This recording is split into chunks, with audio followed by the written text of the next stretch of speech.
Lampião e o Coronel Zé Pereira.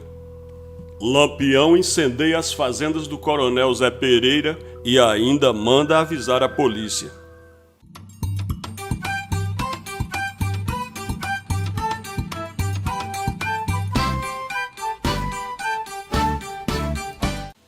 Na tarde do dia 19 de janeiro de 1925, Lampião incendiou a fazenda Olho d'Água em Betânia, Pernambuco, pertencente ao Coronel José Pereira Lima de Princesa Isabel, Paraíba.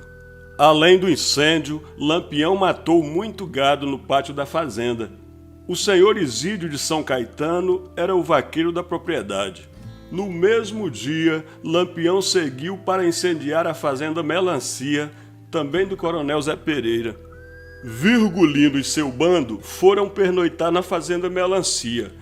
Residia na casa da fazenda o senhor Davi Firmo de Araújo, conhecido apenas por Firmo. Na manhã seguinte, dia 20 de janeiro de 1925, Lampião levantou cedo, indo sentar-se na cozinha, esperando o café. Fernandinha, esposa de Firmo, vendo-o ali sentado, começou a chorar. Vendo aquele choro, Lampião perguntou se ela estava com medo. Disse ainda que não chorasse e não tivesse medo, que ele não ofendia a gente de João Araújo, o genitor de Fernandinha, que podia ficar tranquila, pois nada do que pertencesse a ela queimaria. Ali só queria queimar o que fosse do Coronel Zé Pereira, o que fosse dela podia retirar da casa. Mulher destemida, Fernandinha disse que seu choro não era com medo, nem com pena de nada, que ele podia queimar tudo. O choro era porque há 2 meses passados ele havia matado 2 primos seus e estava ali na sua frente. Se ela pudesse, não o veria.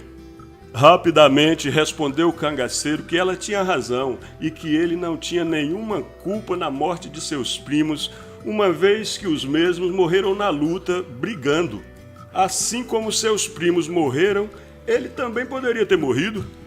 Os primos a que se referia Fernandinha eram Inocêncio de Souza Nogueira e Olímpio Gomes Jurubeba, que foram mortos no fogo da Fazenda Baixas, município de Vila Bela, ocorrido no dia 20 de novembro de 1924. Lampião, então, determinou a retirada de todos os troços de dentro da casa, ele mesmo ajudando. Também pegou uma enxada e arrastou de dentro da casa para o terreiro uma grande quantidade de milho debulhado.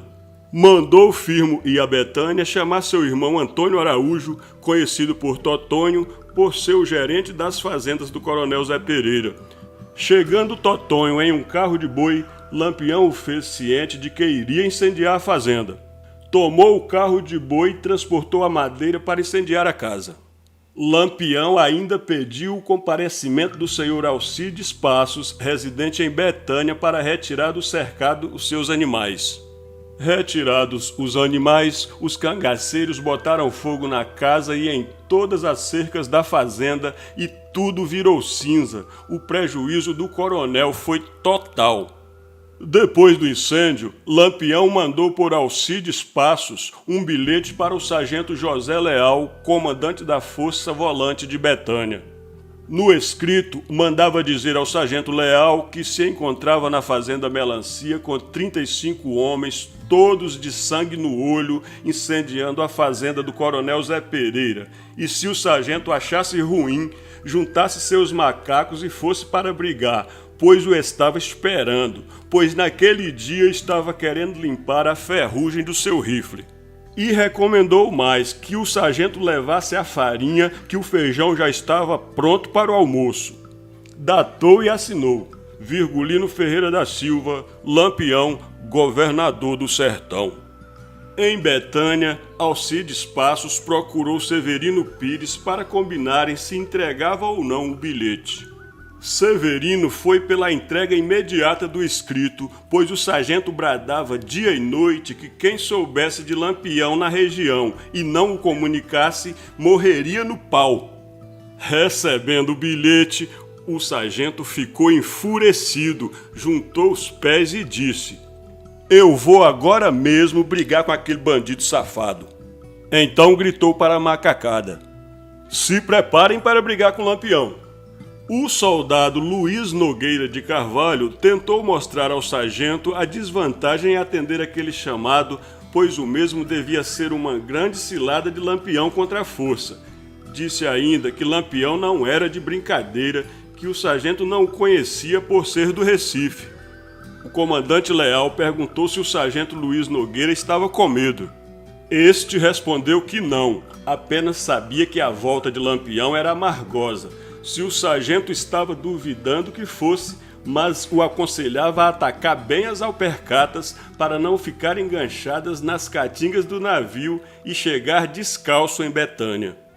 O sargento respondeu: eu sou muito homem e venho do Recife para perseguir, brigar e prender Lampião. Não quero nem saber. Comigo ele não tem a menor chance.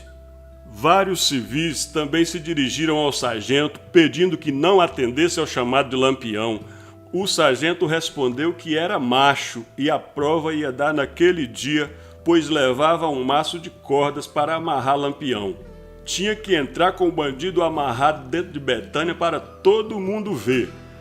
Antes de seguir, o sargento pôs em liberdade o soldado José Mariano Ferreira, conhecido por Canela de Aço, que estava detido, o qual pegou o fuzil e saiu rua acima e rua abaixo, dizendo que naquele dia ia morrer. Os companheiros pediam que deixasse de ilusão. Ele respondia que naquele dia estava com este pressentimento.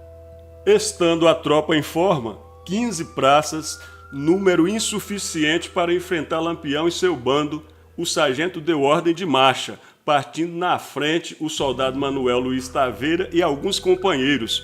O sargento marchou no coice da tropa. Lampião, por sua vez, grande estrategista que era, preparou uma emboscada em forma de quadrado. Quando tudo estava pronto, disse: está bem feito o curral. O boi José Leal chega já já para se brigar.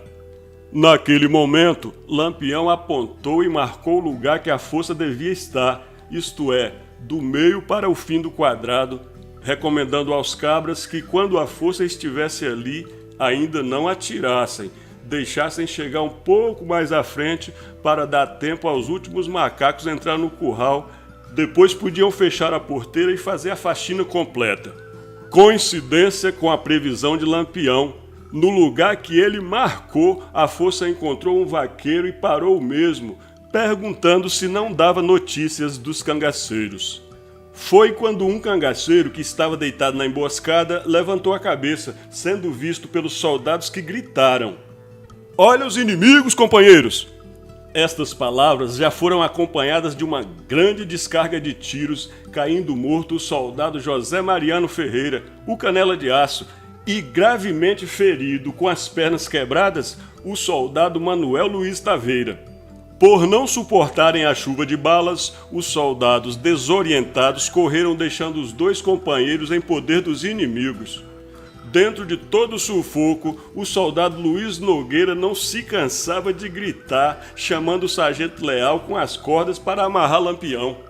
Luiz Nogueira olhava para todos os lados, mas não via o comandante Leal, pois antes de entrar no quadrado do curral, fugiu tão apavorado que tirou da fazenda Melancia para Betânia, cerca de 3 quilômetros, de uma só carreira, sem ter tempo de olhar para trás. O sargento José Leal chegou a Betânia demonstrando sinais de loucura, entrando nas casas pelas portas da frente e saindo pelas portas dos fundos. Estava muito aflito, sem encontrar um lugar para se esconder. Após o ataque às fazendas do coronel Zé Pereira, Lampião exige da população de Betânia uma contribuição de guerra de 4 contos de réis, no que foi imediatamente atendido. Essa afronta ao coronel provocou uma perseguição tenaz de forças volantes paraibanas e pernambucanas a Lampião, terminando no desfecho desastroso para a polícia na fazenda Serrote Preto. Mas este já é outro capítulo da história do cangaço no sertão nordestino.